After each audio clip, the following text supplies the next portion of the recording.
أعوذ بالله من الشيطان الرجيم আমি বিতাড়িত শয়তান থেকে আল্লাহর কাছে আশ্রয় প্রার্থনা করছি। بسم الله الرحمن الرحيم পরম করুণাময় অসীম দয়ালু আল্লাহর নামে। والعصر কসম যোগের।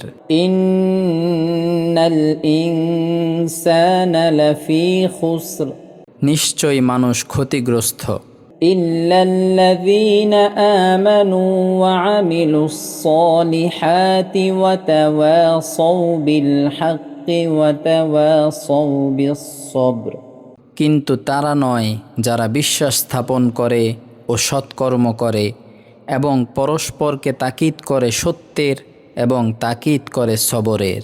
صدق الله العظيم।